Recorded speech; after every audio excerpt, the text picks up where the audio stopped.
אין מה לעשות, השקעה כזאת לא עוברת. אם אנחנו נותנים לך חוזה כזה, אנחנו לא יכולים לגייס עוד כסף נוסף, אנחנו לא נצליח להריץ את החברה יותר מ4 חודשים ככה, והחברה תיסגר בעוד 4 חודשים בגלל התנאים שאתה מכתיב. אז אם אתה מתעקש על זה, אז אנחנו לא ניקח את ההשקעה. אתה רוצה לסגור את החברה? לא, אבל אני מוכן. תקשיבו שנייה. אם אין גל, עזבו, ירד.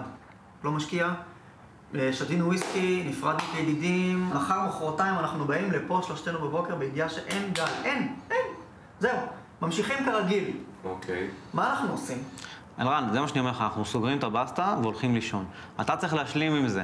זה מנטרל את המשא ומתן בשלבים מאוד ראשוניים. אתה, אולי... אני מסכים איתכם שעכשיו... תן לדבר, הבנתי את הפואנטה שלך. לא, הפואנטה... הבנתי את הפואנטה, אתה חוזר על עצמך. אבל עוד לא אמרתי. אני יודע מה אתה הולך להגיד. אבל אתה לא יודע. אתה חוזר על אותו משפט 3 פעמים, אז הבנתי אותו בפעם הראשונה. נו, זה הדרך שלך לשיחה. אתה חוזר על אותו משפט עוד פעם ועוד פעם ועוד פעם, ועוד פעם אחת לוודא שהבנתי. זה שאתה לא מבין. נו. אתה, בגישה שלך של הכל בסדר וזה, זה לא גישה למשא ומתן, זה לא דרך לנהל משא ומתן. כי כשאתה מנהל משא ומתן, כשאתה מתמקח עם מישהו, אתה צריך להראות לו שאתה על הזין שלך. אתה רוצה, תקנה. אתה לא רוצה, אל תקנה. זה דיל טוב. אתה רוצה, תלך חנות אחרת, תראה שזה חרא, שזה יהיה לך יותר. טוב, רגע, שנייה אחת. נדבר איתו.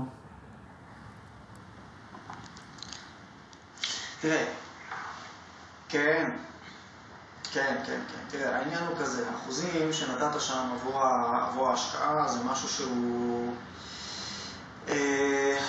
זה משהו שהוא שם אותנו במקום לא טוב מול משקיעים אחרים. כי אני ממש אומר לך מקוטע, גל, זה דברים שאנחנו... אני מעדיף שאנחנו ניפגש ונדבר על הדברים האלה פנים מול פנים. סליחה. תודה. ביי. הוא מבחינתו, הרי כל משקיע, האינטרס שלו זה שיכנס עוד כסף לחברה, כי שהחברה תוכל לפעול יותר טוב, הוא מסנדל אותה. זה לא צורה של עבודה של בן אדם שמשקיע בחברה, זה צורת עבודה של בן אדם שחושב על עצמו. אין מושג מה ההסבר שלו, מה נשמע מקוטע. בחייאת, כאילו, אני קצת שוב פעם מאוכזב, כאילו, כי אם ישבנו אתמול רבע שעה ודיברנו על איך לנהל את השיחה, אז כאילו עכשיו קפצת ועשית הכל כאילו הפוך. אני לא מבין, כאילו. וואלה, מה אתה רוצה שאני לא אגיד לך? אני יכול להגיד לך סבבה, לא קרה כלום, סבבה, אבל כאילו... מה? אתה מבאס לי את הנשמה.